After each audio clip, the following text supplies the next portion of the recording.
NPA 28/4/2026 review करते हैं जल्दी से। पहला क्वेश्चन था, भारत के पहले कृत्रिम उपग्रह का क्या नाम था? आर्यभट्ट। आर्यभट्ट कृत्रिम उपग्रह था। कब लॉन्च हुआ था? 19 अप्रैल 1975 को लॉन्च हुआ था। रूस के कुस्तिन यार एयर बेस से लॉन्च हुआ था। ये बेस है, सैटेलाइट बेस है ये, तो यहां से लॉन्च हुआ था। और हमारा ये क्या नहीं था इसमें, हमारा रॉकेट नहीं था, प्रक्षेपक हमारा नहीं था। वो प्रक्षेपक 1980 में हमारा रोहिणी के लिए हमने एसएलवी यूज किया था। तो पहला अगर कहेगा कि भारत ने अपने प्रक्षेपक से कब लॉन्च किया, तो वो 1980 में लॉन्च किया, रोहिणी को लॉन्च किया हमने। लेकिन जब हमने आर्यभट्ट को लॉन्च किया 1975 में, वो हमारा अपना लॉन्चिंग व्हीकल नहीं था उसमें। तो वो लॉन्चिंग व्हीकल जो यूएसए वो रशिया का था, उसका क्या नाम था? Cosmos 3M। कॉस्मोस 3M के द्वारा आर्यभट्ट को लॉन्च किया गया। ये पहला कृत्रिम उपग्रह था भारत का। ठीक, और इसके साथ ही मैंने आपसे ये बात की थी कि कुछ एजेंसियां आपको ध्यान रखनी चाहिए, जैसे भारत की इसरो है, यूएसए की नासा है, रशिया की रोसकॉस्मोस है, जापान की जाक्सा है। तो कुछ इंपॉर्टेंट है ये, थोड़ी ध्यान रखना इनको।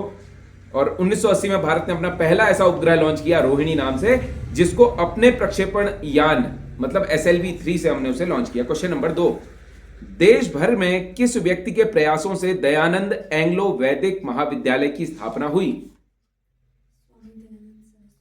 गलत जवाब। देश भर में किस व्यक्ति के प्रयासों से दयानंद DAV की स्थापना हुई? दयानंद सरस्वती के दो शिष्य हुए, मैंने बताया आपको, दो शिष्य थे। एक था आर्य समाज के संस्थापक दयानंद सरस्वती, वेदों की ओर लौटो, शुद्धि आंदोलन, ये सारे काम किसके थे? सत्यार्थ प्रकाश किसकी रचना है? दयानंद सरस्वती। ठीक है, तो दयानंद सरस्वती ने वेदों की ओर लौटो तो कहा, साथ में कैसे लौटो, फिर शुद्धि आंदोलन कैसे करो, इसके लिए उन्होंने कहा कि शिक्षा पर फोकस करना पड़ेगा। तो उनके दो शिष्य हुए, एक हुए स्वामी श्रद्धानंद, जिनका नाम है मुंशीराम वास्तविक। उन्होंने पंजाब के गुंजारावाला में वर्ष 1900 में गुरुकुल कांगड़ी की स्थापना की। एक दूसरे शिष्य हुए जिन्होंने वैदिक गुरुकुल कांगड़ी का काम क्या है? वैदिक शिक्षा को बढ़ावा देना, वैदिक शिक्षा कराना, जैसे आश्रम पद्धति पुराने जमाने में हुआ करती थी, वो कॉन्सेप्ट था। लेकिन दूसरी तरफ उनके एक और शिष्य हुए हंसराज, जिन्होंने देश भर में ऐसे विश्वविद्यालयों की, महाविद्यालयों की स्थापना की जो वैदिक शिक्षा के साथ साथ पाश्चात्य शिक्षा, वेस्टर्न एजुकेशन को भी बढ़ावा देते थे। हर राज्य में आप डीएवी कॉलेज देखोगे, देहरादून में डीएवी कॉलेज है नहीं है? तो ये डीएवी कॉलेज किसके प्रयासों से बने? हंसराज के प्रयासों से बने। पहला डीएवी कॉलेज, दोनों चीजें हैं ये, गुरुकुल कह लो, पहले पंजाब का गुंजारावाला जो मैं कह रहा हूं पाकिस्तान में था, बाद में इसे यहां लाया गया। ऐसे ही लाहौर में सबसे पहले डीएवी कॉलेज की स्थापना होती है 1885 आई थिंक, 1885-86 के टाइम पे। ठीक, तो ये था। महाविद्यालय की स्थापना किसने की थी? तो इसका सही आंसर, इसे सही कर लेना आप, किसने की थी? हंसराज ने की थी डीएवी कॉलेज की स्थापना। क्वेश्चन नंबर 3, निम्न एआई चैटबॉट किस कार्य के लिए प्रयुक्त होते हैं? पहला है ग्रामरली। ग्रामरली परफेक्ट लिखने के लिए, लिखाई के लिए ग्रामरली मिस्टेक ही नहीं होगी, ग्रामर की कोई नहीं, कोई भी। तो ये चैटबॉट है। ठीक है, सॉरी, एआई बॉट्स हैं, एआई बॉट्स हैं, चैटबॉट्स नहीं है। चैटबॉट्स तो आपको टेलीग्राम वगैरह में मिलते हैं। तो ये खुद काम करते हैं, ये इन पे एल्गोरिदम चढ़ी हुई है, ये खुद ही अपना खुद ही कर लेते हैं ये सब कुछ। एआई है ये, आर्टिफिशियल इंटेलिजेंस। तो ये रिसेंट क्वेश्चन बनने के फुल चांसेस हैं। जो भी नए नए नए नए एआई बॉट्स आ रहे हैं वो बहुत इंपॉर्टेंट है, क्या काम करते हैं वो, ये जानने के लिए। जैसे ग्रामरली हो गया, परफेक्ट राइटिंग के लिए, कोई भी मिस्टेक नहीं होगी उसमें। दूसरा हो गया गामा। गामा का काम है डॉक्यूमेंट डिजाइन करना। तीसरा है पिकविश, PICWISH, पिकविश, बैकग्राउंड हटाने के लिए, मेरे पीछे ये रख दो। ठीक, अगर तुम पिक्स ले लो, फोटो ले लो, वीडियो ले लो, उसके बाद ये यहीं पे रहेगा। लेकिन अगर आपने पिकविश का यूज किया तो आप इसको हटा सकते हो। अब देखो, अब नहीं है, ऐसा ही दिखेगा आपको जैसा ये है। तो ये पिकविश एआई बॉट है ऐसा करने वाला। चैट जीपीटी तो जनरली हम सब यूज करते हैं, फ्री भी है, कई चीजें उसमें हो जाती हैं। पिक्चर्स आप डाल के सारी कॉम्प्लिकेशंस के आंसर पता कर सकते हो, लेकिन 2-3 से ज्यादा पिक्स नहीं डाल सकते उस पर। तो कोई भी प्रॉब्लम सॉल्व करने के लिए है चैट जीपीटी। चैट जीपीटी से भी एक एडवांस है जो कि रिसर्च के लिए यूज होता है, परप्लेक्सिटी, लेकिन वो महंगा है, वो पेड है। चैट जीपीटी फ्री है। ठीक, चैट जीपीटी के भी रिसेंटली हमने बात भी की थी, एआई समिट हुआ था जब इंडिया में, जिसका हाथ उठा रहे थे ऐसे प्रधानमंत्री मोदी, वही है चैट जीपीटी का चीफ। डिस्क्रिप्ट डिस्क्रिप्ट का काम क्या है? पॉडकास्ट को एडिट करना। सुनो का काम क्या है? सुनो म्यूजिक बनाने के लिए सुनो। रनवे का काम है वीडियो एडिट करना। कैनवा का क्या काम है? ग्राफिक्स डिजाइन करना। बहुत बढ़िया, वेरी गुड, ग्राफिक्स डिजाइन करना। रेक्लाउड का काम क्या है? रेक्लाउड यूट्यूब को समराइज करना है काम रेक्लाउड का। नेक्स्ट अगला है परप्लेक्सिटी। अभी बताया मैंने, कॉम्प्लेक्स रिसर्च के लिए यूज होता है परप्लेक्सिटी। तो ये सारे एआई बॉट्स हैं, अभी बनते जा रहे हैं नए नए एआई बॉट्स। ये कुछ इंपॉर्टेंट है, मैंने यहां जो मेंशन किए हैं एग्जाम में, बहुत ज्यादा चांसेस हैं इनको अब पूछे जाने के। नेक्स्ट, खजुराहो मंदिरों का संबंध किस राजवंश से रहा है? चंदेल राजवंश से रहा है। खजुराहो मंदिरों के विषय में कुछ इंपॉर्टेंट बातें आंसर करेंगे आप। चंदेल वंश से रहा है खजुराहो मंदिरों का संबंध। पहली बात तो ये, खजुराहो मंदिर हमेशा टैबू में रहते हैं। क्यों? क्योंकि इसमें कामुकता प्रदर्शित होती है, पहली बात ये। अब ये मैं आपसे नहीं पूछूंगा, आगे मैं ये जो पूछूंगा कि ये खजुराहो के मंदिर हैं किस राज्य में? मध्य प्रदेश के छतरपुर जिले में एक मंदिरों का समूह है खजुराहो मंदिर। इसमें किस किस धर्म के मंदिर प्राप्त होते हैं हमें? वैष्णव। हिंदू धर्म के अंदर वैष्णव और शैव तथा जैन। तो इन तीनों के मंदिर हमें प्राप्त होते हैं। पार्श्वनाथ का मंदिर है और शांतिनाथ का मंदिर, ये आदिनाथ का मंदिर। ये मंदिर किसकी विशेषता है? खजुराहो मंदिरों की विशेषता है जैन धर्म के परिप्रेक्ष्य में।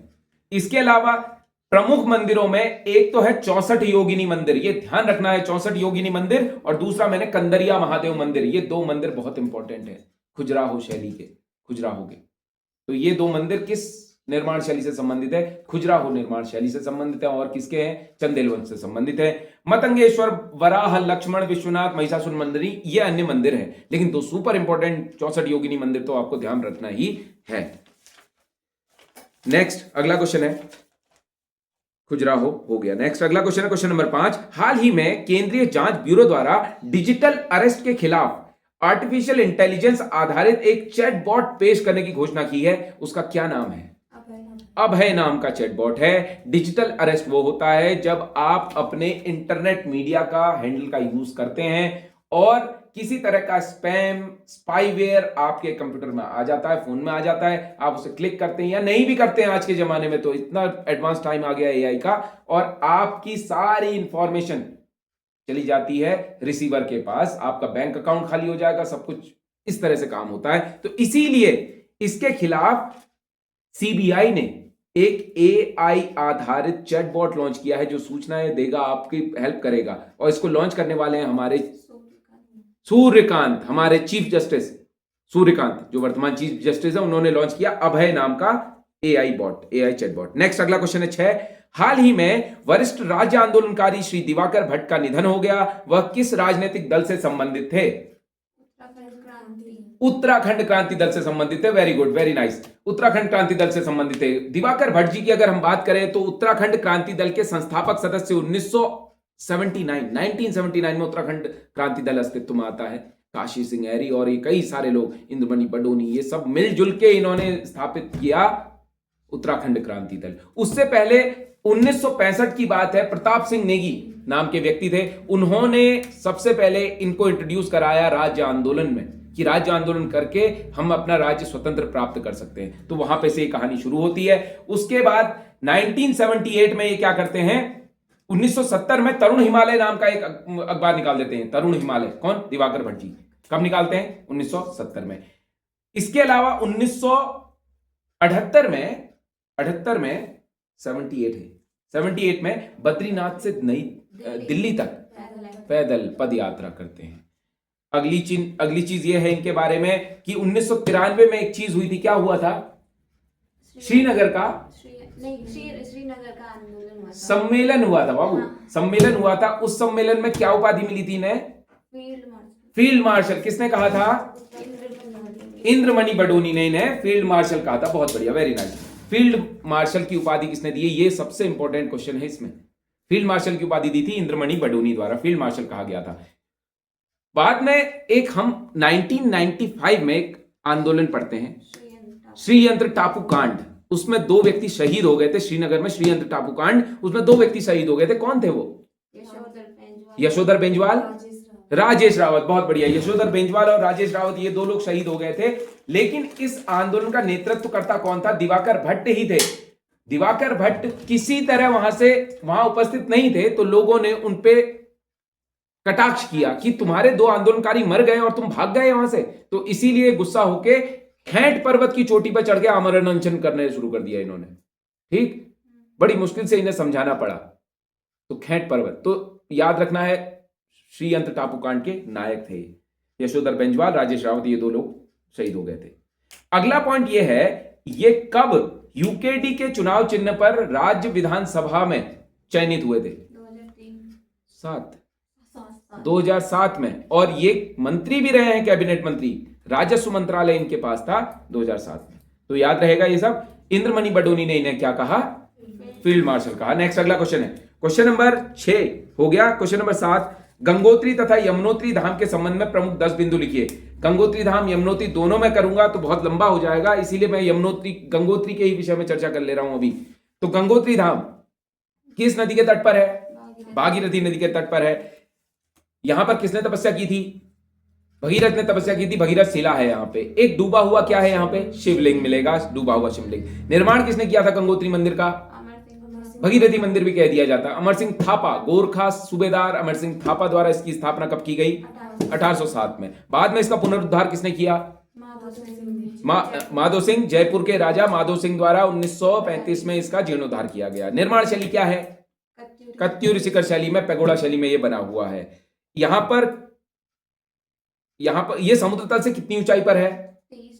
30-48 मीटर की ऊंचाई पे है। बहुत बढ़िया। यहां पर जो पुजारी होते हैं वो किस गांव के होते हैं? शीतकालीन प्रवास, बहुत बढ़िया, वेरी गुड। मार्कंडेश्वर मंदिर, मुखबा गांव, उत्तरकाशी में शीतकालीन प्रवास है गंगोत्री का। अभी गंगोत्री के कपाट खुले हुए, इसलिए ध्यान रखना बहुत जरूरी है। मार्कंडेश्वर मंदिर याद रखना है। इसके कपाट कब बंद होते हैं? भैया दूज को बंद होते हैं। खुलते कब हैं? अक्षय तृतीया को खुलते हैं, जिस दिन गंगा दशहरा मनाया जाता है। गंगोत्री धाम में कौन सी दो नदियां आकर मिलती हैं?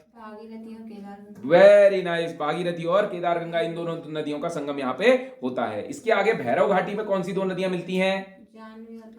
जानवी और भागीरथी। भैरव घाटी लंका नामक स्थल के समीप ही स्थित है। तभी तो हमने अभी बात की ना, लंका जो क्षेत्र है किसका प्रवेश क्षेत्र है? वो लंका नामक स्थल, अभी बात की थी कुछ देर पहले हमने। लंका नामक स्थल प्रवेश क्षेत्र था ना किसी चीज का।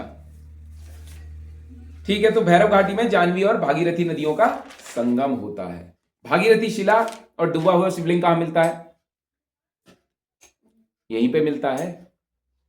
यहां पर जांगला नामक स्थल है जो कि जहनु ऋषि का आश्रम है, वो 6 मील दूरी पर स्थित है।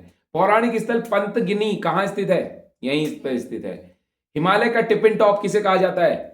तपोवन, उत्तरकाशी वाला तपोवन, जहां से 15 पर्वत श्रृंखलाओं के सुरम्य दर्शन होते हैं। एकमात्र स्थल है ऐसा उत्तराखंड का जहां से 15 पहाड़ों के दर्शन हो जाते हैं एक ही जगह से। तो तपोवन बहुत है उत्तराखंड में, लेकिन ये इंपॉर्टेंट तपोवन उत्तरकाशी में है। किसने सबसे पहले किस यूरोपीय को भेजा गया था गंगोत्री यमुनोत्री को खोजने के लिए? रिपर को। कब? 1808 को रिपर को भेजा गया था। लेकिन सबसे पहले खोज किसने की थी गंगोत्री की?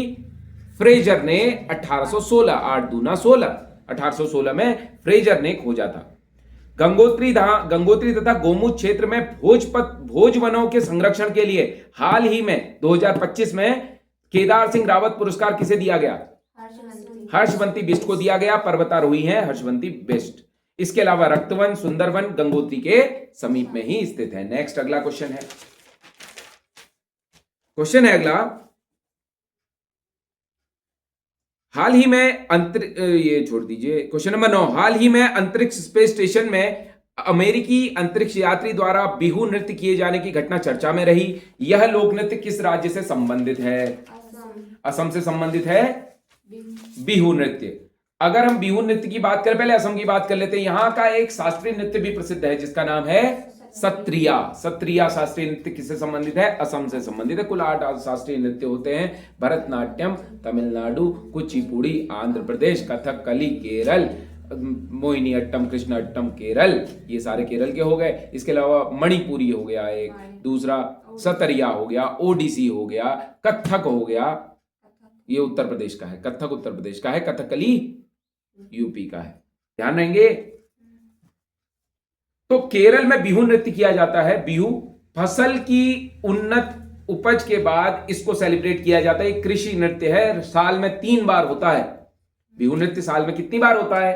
3 बार बिहू मनाया जाता है। बोहांग या रंगाली बिहू, काटी या कोगाली बिहू और माघ या भोगाली बिहू 3 तरह के बिहू होते हैं। साल में 3 बार बिहू नृत्य किया जाता है, ध्यान रखना पड़ेगा।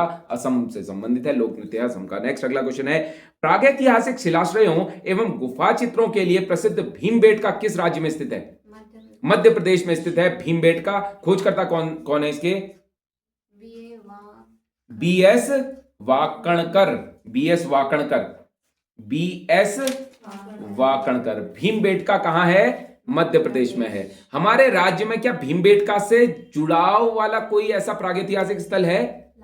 लाखू उड्यार में हमारे यहां 3 अलग अलग रंगों के शैल चित्र मिलते हैं, नागफनी सदृश, ठीक है। उसमें लोगों को नृत्य करते हुए, पशु को हाँकते हुए, शिकार करते हुए दिखाया गया है। उसी तरह भीमबेटका में भी अलग अलग रंगों से लोगों को नाचते हुए, नृत्य करते हुए, शिकार करते हुए, युद्ध करते हुए, इन सब चीजों में दिखाया गया है। तो बहुत ज्यादा सिमिलर है पत्थरों की गुफा के अंदर चित्रकारी, ठीक है।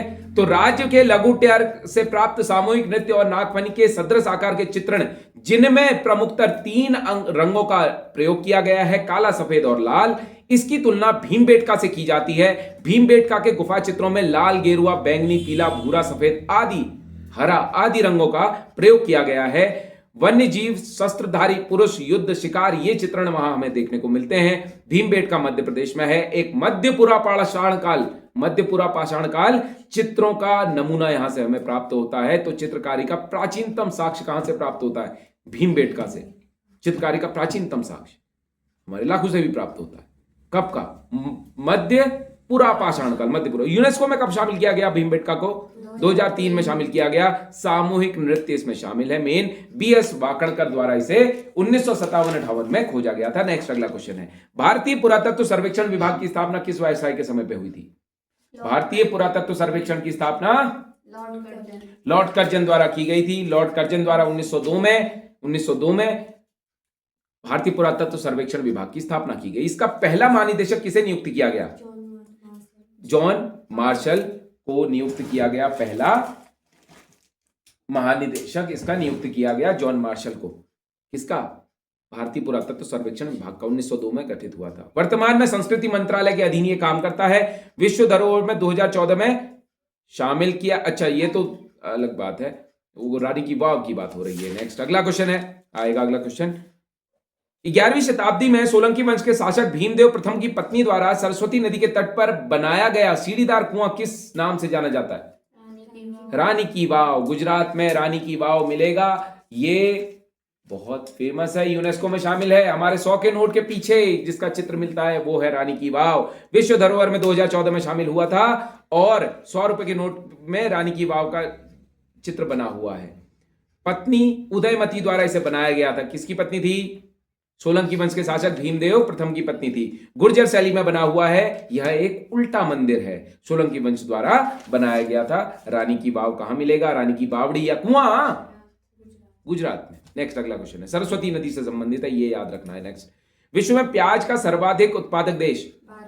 भारत। उपभोक्ता भी सबसे ज्यादा है और उत्पादक भी सबसे ज्यादा है। दूसरे नंबर पर चीन। अगर भारत में सबसे ज्यादा उत्पादक राज्य कहेंगे तो महाराष्ट्र सबसे ज्यादा उत्पादक राज्य है। नेक्स्ट अगला क्वेश्चन है, हाल ही में बचनी देवी का 100 वर्ष की उम्र में निधन हो गया। यह राज्य के किस एक आंदोलन से संबंधित है?